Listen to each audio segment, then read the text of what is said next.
em 8 e o MDM em 1. Saiba a seguir como estarão distribuídos os mandatos nas 53 assembleias autárquicas, bem como os nomes dos edis eleitos.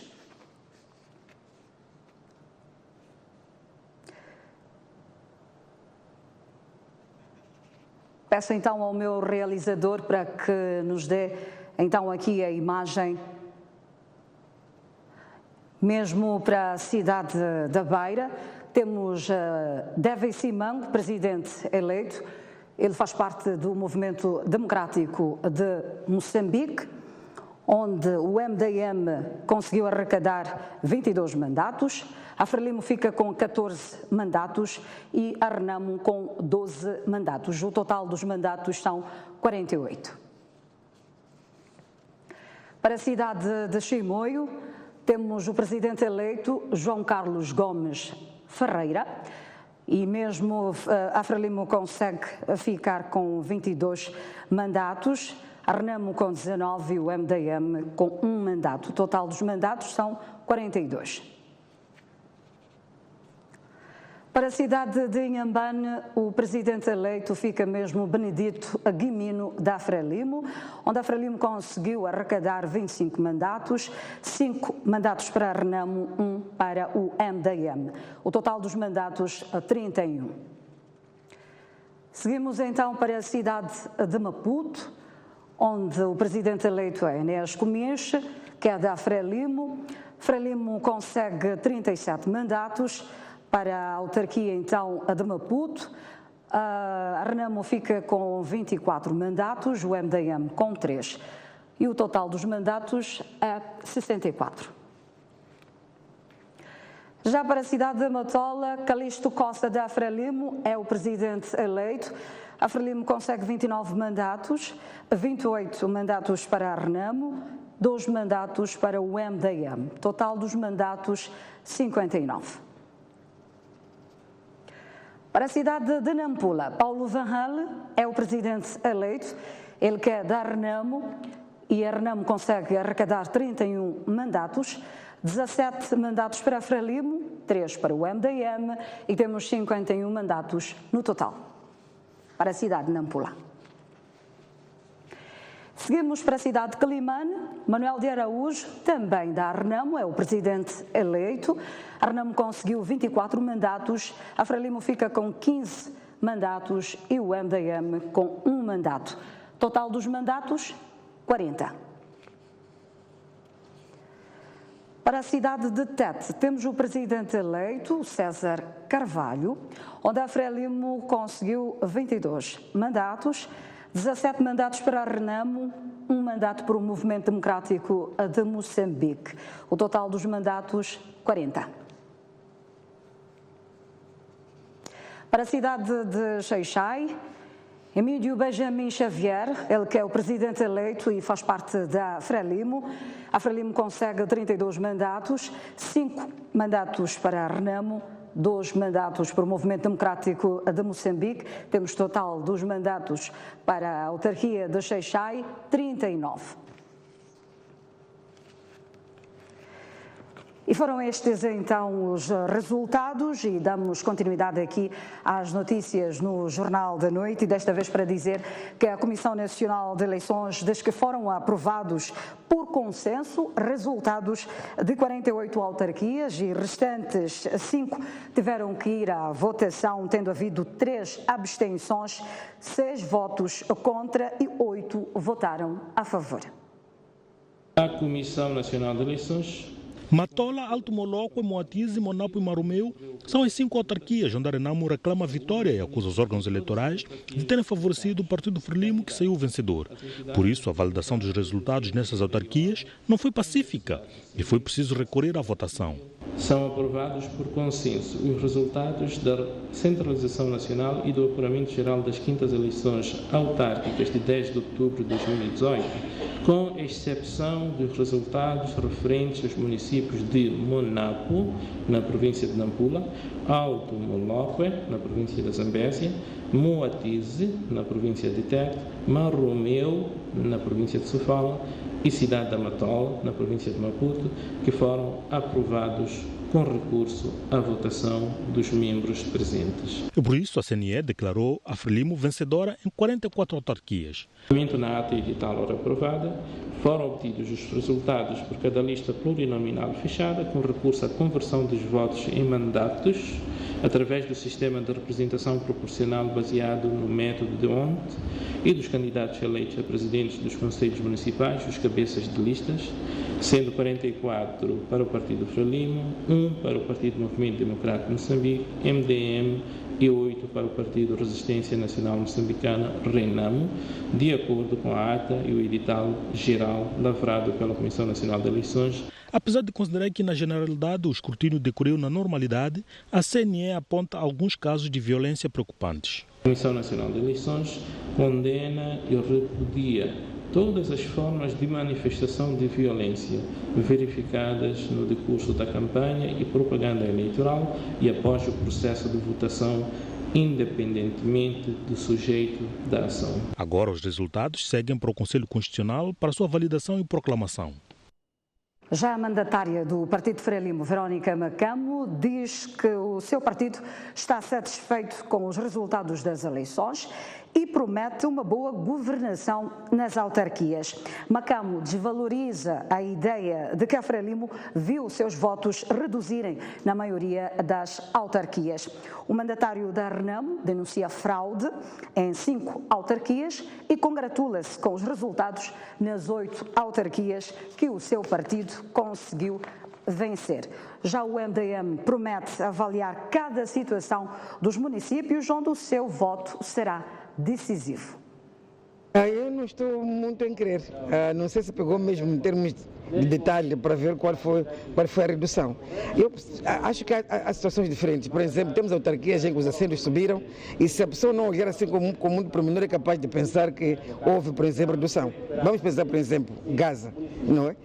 Em Gaza, sempre a oposição teve efetivamente alguns lugares. E quando olhamos em termos percentuais, vimos que em muitas autarquias de Gaza subiu-se. Por exemplo, a oposição tinha 8 nas eleições passadas, agora no seu conjunto tem 7. Portanto, são resultados que devem ser vistos em função de muitos itens. Uma coisa é quando a Frelimo concorreu apenas com o MDM, a outra coisa é quando concorreu com todos os outros partidos, incluindo a RENAMO. Então, estamos em crer que efetivamente não só tivemos bons resultados, mas sobretudo que esta confiança também vai ser honrada pelo nosso trabalho. Podemos dizer que essas eleições a RENAMO é que é a verdadeira vencedora destas eleições, porque nós íamos para essas eleições apenas que é um município da cidade de Nampula, que conseguimos por via da eleição intercalar, mas neste momento temos 8 municípios, para além das 5 autarquias que nós reclamamos, que nós ganhamos, mas infelizmente por força de fraude, por força de manipulação dos órgãos eleitorais, quer dos distritos e por fim da própria Comissão Nacional de Eleições, nos arrancaram. Os colegas mandatários distritais já submeteram os recursos para o Conselho Constitucional e esperamos que, obviamente, o Conselho Constitucional desta vez saiba pôr a mão na consciência e julgar esses casos com isenção. Somos um partido que sofremos um grande abanão, mas nem por isso vacilamos. Nós não vacilamos exatamente porque o Movimento Democrático de Moçambique veio para ficar. Nós elegemos em todas as autarquias, 53 autarquias, 84 membros. Por isso, estamos satisfeitos porque, de alguma maneira, os eleitores depositaram o voto confiando no Movimento Democrático de Moçambique. No momento, analisar os prós e os contras e veremos como é que faremos para apoiar este ou aquele partido quando for necessário, digamos, desempatar. Alguns vogais da Comissão Nacional de Eleições acusam o órgão de não ter agido no momento em que devia ter reposto a ordem no processo eleitoral. Os mesmos dizem que a CNE recusou-se a fazer a recontagem de votos, apesar de dispor de todo o material para o efeito. E por isso, o apuramento nacional não foi pacífico. A Comissão Nacional de Eleições é um órgão por excelência de supervisão dos atos eleitorais e tem e deve fazer o acompanhamento em todas as fases e em todos os momentos.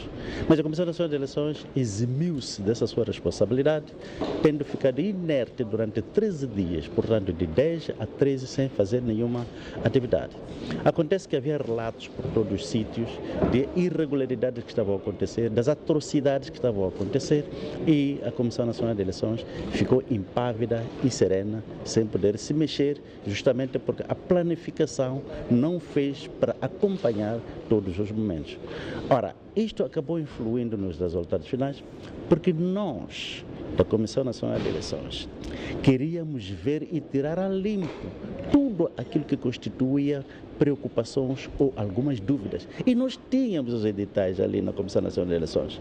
Pura e simplesmente, quando solicitamos que viesse à mesa, estes editais não vieram. Quando solicitamos um aprofundamento de todas as questões que estavam a constituir ruído, não fomos capazes de podermos ser cedidos ou acedidos para podermos ter esta clareza. E nós seguimos com outras notícias no Jornal da Noite. Helena Taipo é indiciada de ter desviado cerca de 100 milhões do Instituto Nacional de Segurança Social. A antiga Ministra do Trabalho e a atual embaixadora de Moçambique, em Angola, é arguída num processo que envolve 5 pessoas. Trata-se de mais um caso que vem confirmar as velhas suspeitas. Longe de ser uma instituição que cuida das poupanças de milhares de trabalhadores, o Instituto Nacional de Segurança Social transformou-se num saco azul para alguns dirigentes públicos. Segundo escreve o Jornal Notícias, na edição desta quarta-feira, o Ministério Público está a investigar um esquema de corrupção no INSS e que envolve a antiga Ministra do Trabalho, Maria Helena Taipo. Em 2014, último ano de seu mandato como Ministra do Trabalho, Helena Taipo terá recebido cerca de 100 milhões de meticais desviados do INSS. Citando o Ministério Público, o Jornal Notícias escreve que o dinheiro foi transferido do INSS para contas de Helena Taipo como forma de agradecer à ministra pela assinatura de contratos de investimentos em imobiliária e prestação de serviços entre o Instituto e diversas empresas. E uma das empresas que terá pago comissão à antiga Ministra do Trabalho para assegurar contratos de investimentos na área imobiliária é a Opway Moçambique. Em 2014, o INSS assinou contratos com a Opway e posteriormente com a Nadar Opway Moçambique Limitada para a construção deste prédio na baixa da cidade de Maputo. Recentemente, o INSS rompeu o contrato com a Nadar Opway, supostamente devido ao incumprimento dos prazos para a entrega deste edifício. A investigação da Inspeção-Geral das Finanças, citada pelo Notícias, indicam que a Opway usou empresas, pessoas singulares e de confiança da antiga Ministra do Trabalho para fazer chegar o dinheiro de pagamento de comissões. E uma das empresas citadas pelo Ministério Público é a Final Financiamento, Investimentos e Agenciamento Limitada. Um nome muito sugestivo. Outra empresa que ganhou concurso do INSS é a Arcos Consultores, que trabalha na fiscalização de obras públicas. Depois de receber pagamentos do INSS, a empresa Final transferiu parte do valor para agradecer à ministra.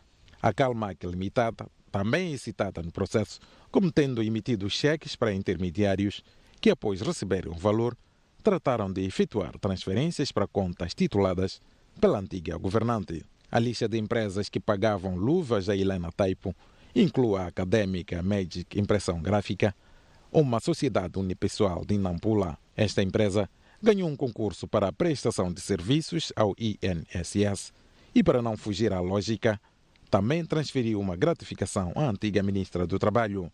Além de comissões, a antiga Ministra do Trabalho também é acusada de recebimento indevido de ajudas de custo durante as viagens. Numa única viagem, Helena Taipo não só recebia ajudas do custo do Ministério do Trabalho, como também recebia dinheiro do INSS. E como se isso não bastasse, as ajudas de custo do INSS chegavam a ser pagas pelo dobro dos dias de viagem. Segundo o Jornal Notícias, Helena Taipo já foi notificada para uma audição a decorrer nos próximos dias no Gabinete Central de Combate à Corrupção. Atualmente embaixadora de Moçambique em Angola, Helena Taipo foi Ministra do Trabalho nos 2 mandatos de Armando Guebuza e de 2015 a 2018 foi governadora de Sofala. Trabalhadores estão preocupados com a revisão da Lei de Trabalho, cujo anteprojeto foi apresentado esta quarta-feira em Maputo. Já o setor privado diz que a nova Lei do Trabalho vai sacrificar o património das empresas. A atual Lei do Trabalho vigora desde 2007 e, passado uma década, a mesma mostra-se desatualizada. O governo já iniciou o processo de revisão da lei, estando neste momento a decorrer a discussão do anteprojeto com as partes interessadas. Foi assim que, nesta quarta-feira, o documento foi apresentado aos empresários e trabalhadores da cidade de Maputo. Os trabalhadores reagiam com preocupação. Este é um momento verdadeiramente delicado.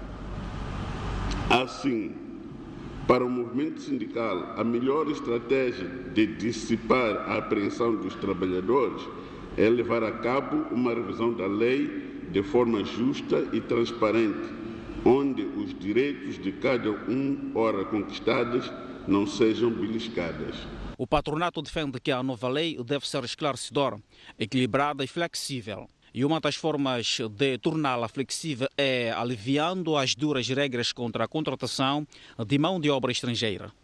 Preocupa-nos que este projeto de lei continue a promover uma espécie de protecionismo que se circunscreve a duras regras de contratação de mão de obra estrangeira, quando devíamos encontrar novas formas de ganhos para a formação de mão de obra interna, sem prejudicar quem de facto queira investir, mesmo os pequenos investidores, e não olhando apenas para os grandes projetos. Perante críticas dos empregadores e a apreensão da massa laboral, a ministra do Trabalho, Emprego e Segurança Social disse que a revisão da Lei do Trabalho visava responder aos atuais desafios do mercado e dos direitos fundamentais do trabalho.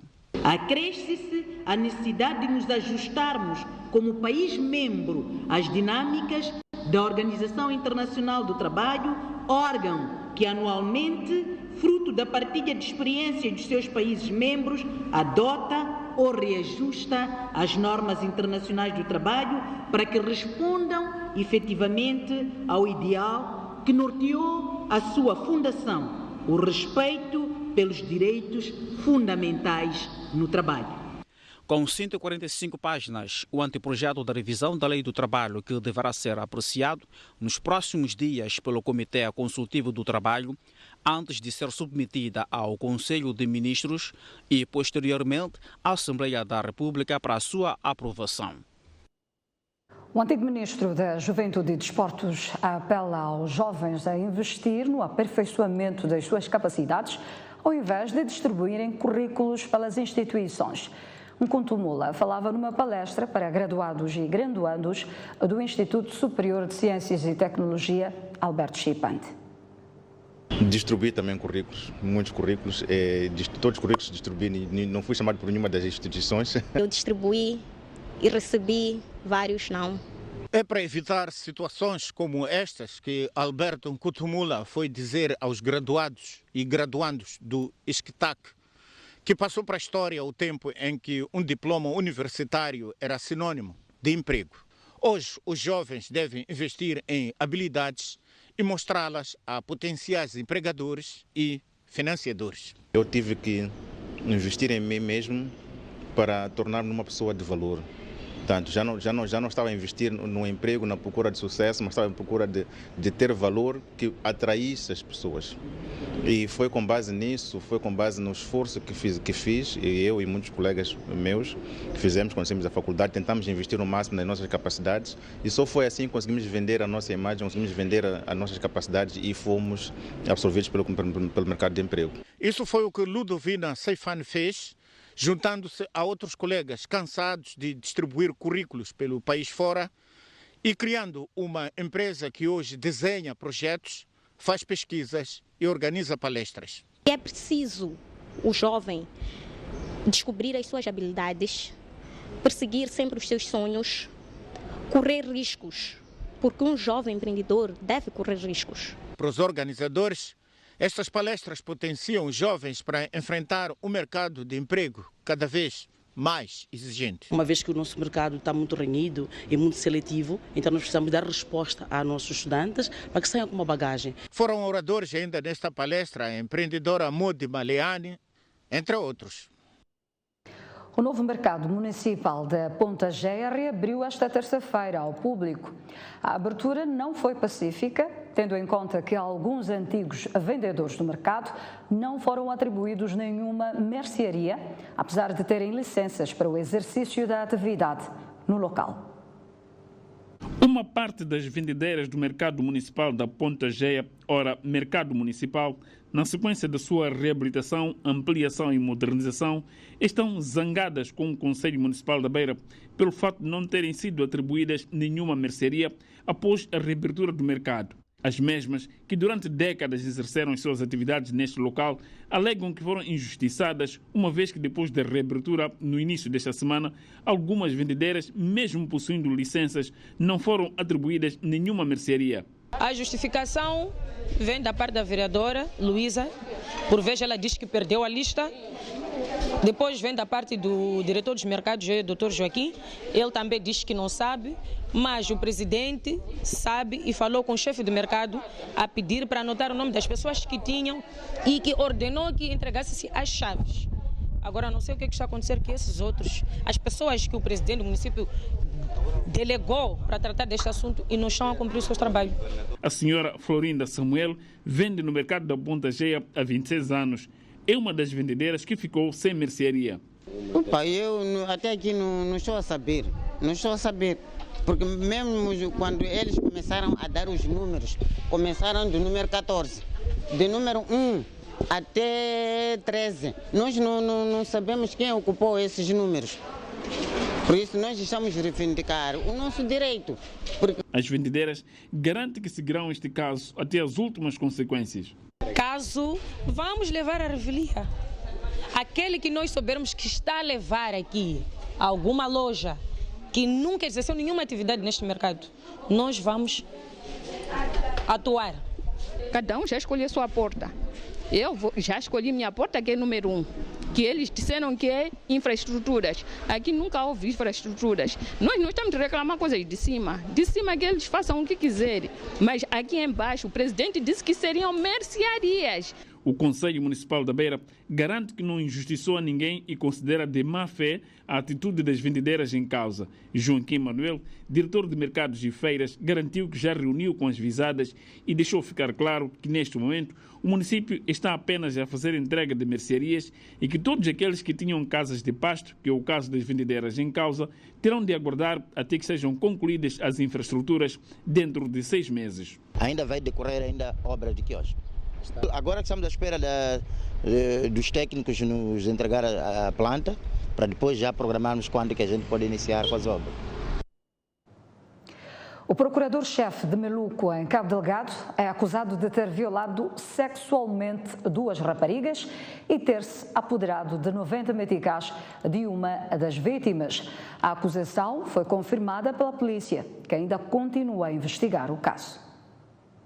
A polícia não avança detalhes sobre o caso, mas confirmou ter recebido uma denúncia e aberto um processo crime contra o procurador-chefe de Meluco, Sanito Joaquim, que supostamente violou sexualmente 2 raparigas no dia 10 de outubro corrente. O procurador-chefe do distrito de Meluco, ele é indiciado de ter violado sexualmente 2 menores de idade no seu gabinete, nomeadamente uma de 14 e 15 anos de idade, respectivamente, e de ter se apoderado de um valor de 90 meticais de uma das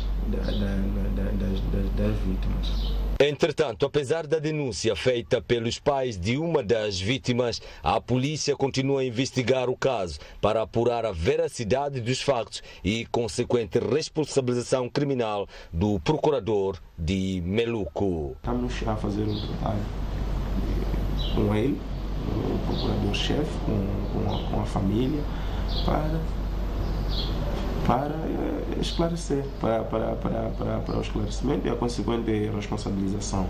A Procuradoria Provincial de Cabo Delgado prometeu pronunciar-se sobre o caso oportunamente. O Presidente da República acreditou hoje 7 chefes de missões diplomáticas e consulares. Com os 7 países já acreditados, o Governo diz que pretende reforçar a cooperação económica nas áreas de energia, infraestruturas e turismo.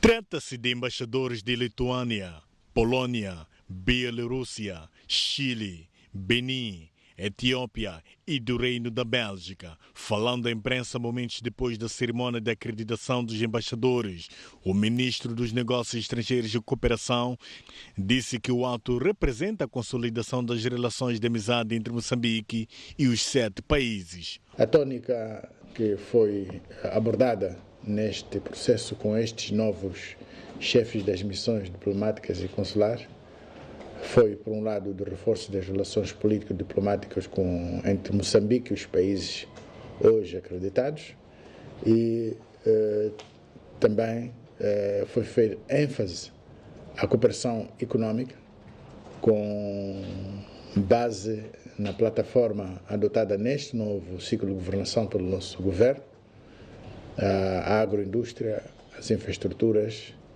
energia e turismo. A tônica da cerimônia foi o reforço das relações políticas e diplomáticas, mas também a necessidade de se concluir os instrumentos legais que estão em curso. Também foi abordado a necessidade e a importância de concluirmos alguns processos de instrumentos legais que estão a ser trabalhados pelo Moçambique e os países e alguns dos países que foram aqui acreditados. Também se abordou o espaço de manter as visitas, a troca de delegações ao mais alto nível e delegações técnicas para operacionalizar a cooperação bilateral. O chefe da diplomacia moçambicana afirmou que o país tem excelentes relações político-diplomáticas e que a cooperação inclui a troca de experiências em vários setores, bem como o cumprimento das agendas africanas. Terminou ontem em Pemba a conferência sobre biodiversidade, mudanças climáticas e desenvolvimento sustentável, organizada pela Universidade Lúrio. O ministro da Agricultura diz que o grande desafio é a ligação entre a academia e os políticos para a tomada de decisões mais informadas. Só para garantir a segurança da panela. Em 11 anos de existência, a Unilúrio organizou de 22 a 23 de outubro corrente a primeira conferência internacional para discutir um tema atual e que norteia a agenda dos países, a questão das mudanças climáticas e desenvolvimento sustentável. Eu penso que as discussões que todos nós tivemos aqui o privilégio de acompanhar não nos deixaram nenhuma dúvida sobre a urgência de nós aprofundarmos esta reflexão e, sobretudo, apresentarmos os resultados para que estes atores, que são aqueles que têm que decidir o que fazer, tenham instrumentos, tenham ferramentas para tomar as decisões certas, para ajudar as comunidades, para ajudar ao desenvolvimento socioeconómico do nosso país. Um país que já convive com os impactos das mudanças climáticas. Estas imagens mostram a progressão da erosão na cidade de Nacala, província de Nampula, acentuada pelas chuvas fortes que caem de forma impiedosa nos últimos anos. Todos nós vemos claramente os efeitos causados por mudanças climáticas. Tendo sido apresentados muitos exemplos de intervenções inovadoras para reduzir o impacto negativo das mesmas. Nós, como humanos, como a Inger eloquentemente mencionou, dependemos de um ambiente equilibrado e não vice-versa. Consequentemente, esta oportunidade de trocarmos experiências são essenciais para juntos podermos lidar com os diferentes desafios. E um dos desafios passa pela ligação cada vez permanente entre a academia e o governo. E o melhor lugar para procurar o saber é a academia. A discussão de ideias, a discussão de factos, que é para encontrarmos, nós os políticos, aquilo que deve ser uma decisão informada. Portanto, o vosso papel é fundamental na produção do conhecimento e esse conhecimento que depois deve ser traduzido em decisões. E quanto mais informadas forem as decisões, melhor para todos nós, melhor para o país, melhor para a população, melhor para o povo. A primeira Conferência Internacional sobre Biodiversidade, Mudanças Climáticas e Desenvolvimento Sustentável decorreu na Faculdade de Engenharia e Ciências Naturais, na cidade de Pemba. Dentro de 2 meses, a população da zona sul do país poderá desfrutar do sinal da televisão digital. A garantia foi dada hoje pela empresa responsável pela migração digital em Moçambique. Depois de falhar o primeiro prazo de junho de 2015, Moçambique poderá concluir o processo de migração digital até dezembro de 2019. A garantia do PCA da empresa de transporte, multiplexação e transmissão, que garante que já estão criadas todas as condições para a transição digital. A título de exemplo, Vítor Mbebe fala da conclusão da construção dos centros emissores da Zona Sul, que poderão ser ativados dentro de 2 meses. E nessa altura a população poderá começar a beneficiar do serviço de televisão digital.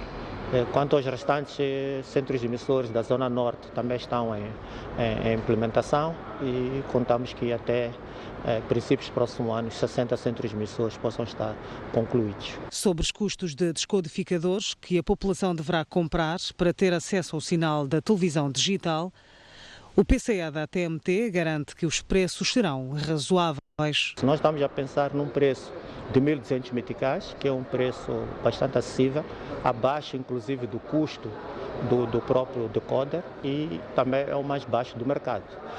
E a população terá que gastar esse valor apenas uma única vez, então gasta 1.200 meticais, adquire o set-top box e a partir daí poderá desfrutar dos programas da televisão digital, principalmente os nacionais, sem pagar nada ao longo do tempo. O PCA da empresa de transporte, multiplexação e transmissão falava esta quarta-feira na cerimónia de apresentação de estudo sobre o estágio de implementação da migração digital em Moçambique. Esta migração digital no país a nos levar para uma curta pausa. Nós voltaremos com mais informação para si. Até já. Mais de 2.000 famílias da localidade de Jofane, na província de Inhambane, terão água potável com a construção de um reservatório escavado que poderá custar pouco mais de 23 milhões de meticais. Uma localidade que dista pouco mais de 200 quilómetros da vila-sede do distrito de Govur, cuja população para obter o precioso líquido percorre longas distâncias e o local mais perto leva pouco mais de 1 hora de caminhada. A notícia da escavação do reservatório alegrou a população local.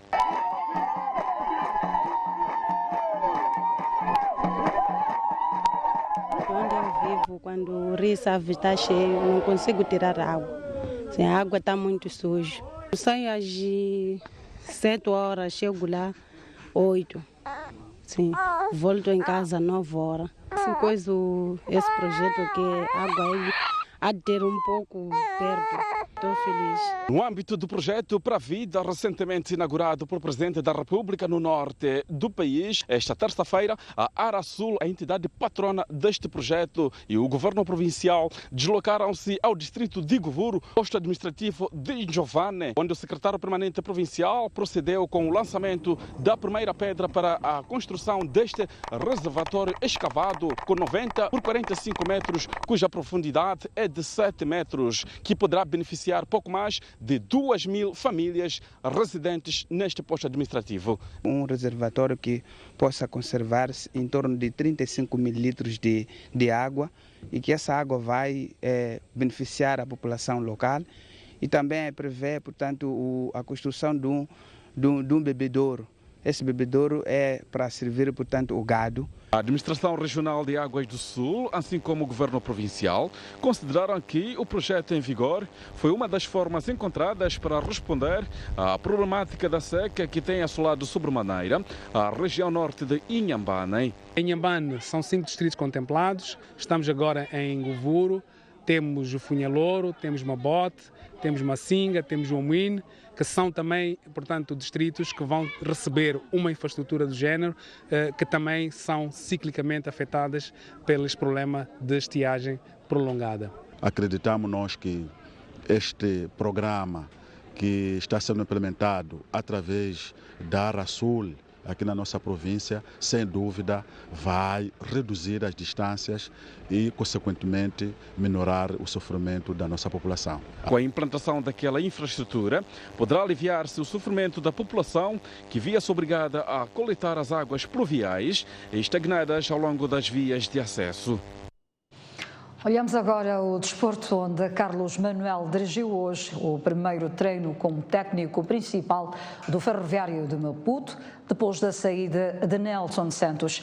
Apesar de ser difícil, o treinador diz que quer ganhar o campeonato. E caso isso aconteça, o mérito será de Nelson Santos. É o regresso de um treinador que conhece bem os cantos da casa. Depois de ter sido preterido na época passada e cedido em Comate Chinavane, Carlos Manuel volta a comandar a equipa locomotiva de Maputo. Faltando 2 jornadas para o fim do campeonato e com as contas do título ainda possíveis, Caló não esconde o desejo de repetir a proeza de 2015, quando conquistou o último campeonato dos locomotivas da capital. Todo treinador almeja ganhar e ganhar títulos. É natural que se isso acontecer, havia de me sentir realizado. Mas é preciso dizer que, a acontecer isso, o mérito claramente não seria meu, porque em 2 jornadas não se muda nada. A acontecer isso, o mérito é da equipe técnica anterior. É verdade que estarei cá nos últimos 2 jogos, mas é preciso dar a César o que é de César. Apesar de ser possível, o treinador reconhece que será difícil conquistar o título. Porque as coisas não dependem somente de nós, dependem de terceiros. E quando dependem de terceiros é um bocado mais complicado. Mas o que nos resta a nós fazer é fazermos a nossa parte, e bem feita, que é termos bons resultados nesses últimos 2 jogos. E bons resultados significa ganhar. E a mudança de treinador irá influenciar o desempenho dos jogadores? Acredito que não, porque também os treinadores que chegaram são de casa. Eles conhecem bem a casa. E eles vieram mesmo para dar moral, motivar o grupo. Acredito que vamos trabalhar até o final.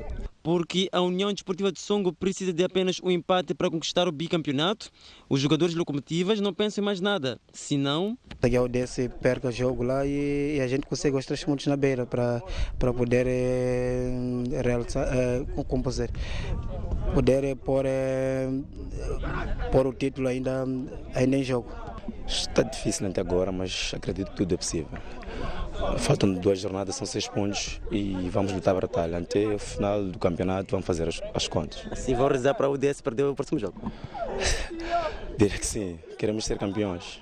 Para que a discussão do título esteja ainda em aberto, os locomotivos de Maputo são obrigados a vencer este fim de semana na deslocação ao terreno do seu homónimo da Beira e esperar que a União Desportiva de Songo perca no terreno do 1º de maio de Quilimane.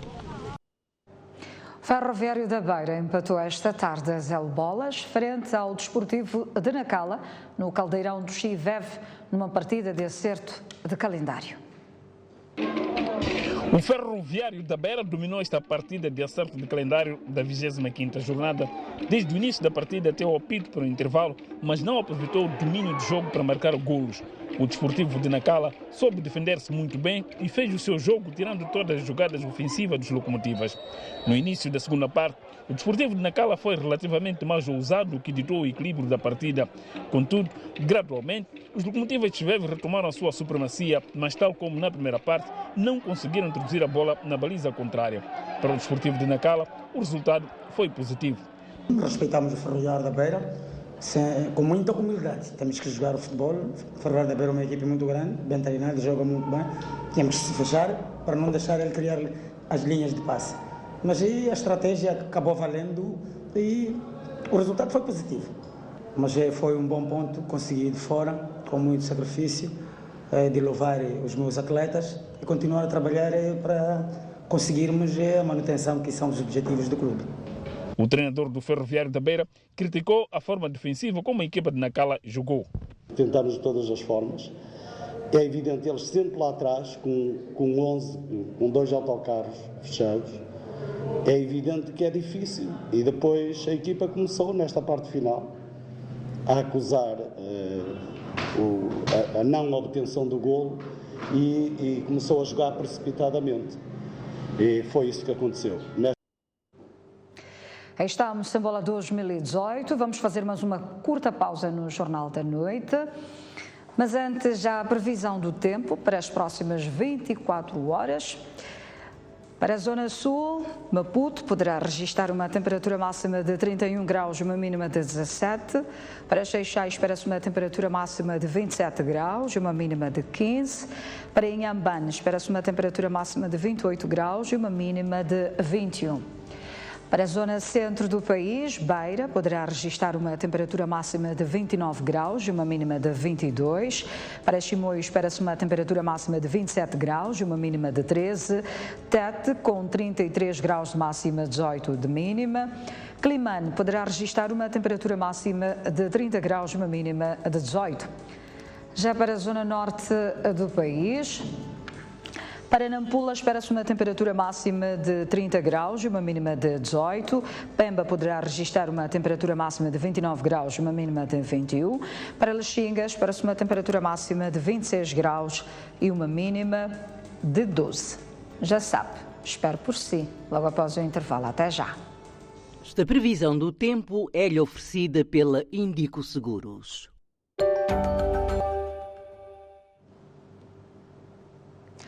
Olhamos agora as notícias internacionais, onde os serviços secretos norte-americanos interceptaram 12 engenhos explosivos, neste caso enviados por correio ao ex-presidente dos EUA, Barack Obama, e à antiga secretária de Estado norte-americano, Hillary Clinton. Os pacotes suspeitos foram identificados durante uma inspeção de rotina e os destinatários nunca estiveram em perigo. Segundo a Euronews, os aparelhos eram semelhantes aos encontrados na segunda-feira na casa de George Soros. O ponto em comum entre os 3 alvos é o Partido Democrata. Obama e Clinton são os 2 nomes fortes no partido em termos políticos, enquanto o bilionário e filantropo é um dos seus principais financiadores. Apesar de terem circulado rumores de que a Casa Branca tinha sido também um dos alvos, a informação foi prontamente desmentida. Certo é que a descoberta dos engenhos explosivos torna ainda mais escaldante o duelo entre democratas e republicanos para as eleições de 6 de novembro, onde o partido de Donald Trump corre o risco de perder a maioria no Congresso.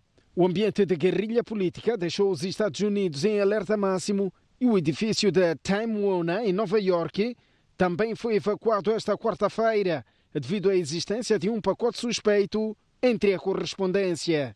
A polícia nova-iorquina acredita tratar-se igualmente de um engenho explosivo, mas crê ter a situação sob controle. Já na página cultural, Licínio Azevedo lamentou hoje a falta de apoio aos fazedores do cinema no país. O autor de Comboio de Sal e Açúcar referiu-se aos dramas da 7ª arte em Moçambique numa conversa que se realizou no Centro Cultural Moçambicano-Alemão, na cidade de Maputo. O Brasil pergunta-me, a Moçambique fica em Angola? Licínio Azevedo, um dos grandes realizadores moçambicanos, foi convidado a falar dos episódios da sua carreira como realizador e jornalista de formação. A cada intervenção sua, é como se montasse um filme com as imagens a preto e branco. Azevedo esteve a conversar com jornalistas, artistas e diversos atores sociais no âmbito da exposição Pensar o Futuro, organizada por literatas. No meio das capas da revista, o cineasta moçambicano abriu a fita da sua memória. Eu, antes de fazer cinema, fiz jornalismo, formei-me na universidade, ainda no Brasil, em Porto Alegre, em jornalismo, trabalhei como jornalista em vários países da América Latina antes de vir para Moçambique logo após a independência. Então fiz essa transição do jornalismo para o documentário, no cinema, e do documentário para a ficção. O diretor do comboio de Sal e Açúcar lamentou ainda a falta de um fundo para o cinema na esfera cultural nacional, sendo esse um motivo que condiciona o crescimento dessa arte. Moçambique, o problema dramático e trágico é a inexistência de fundos para o cinema.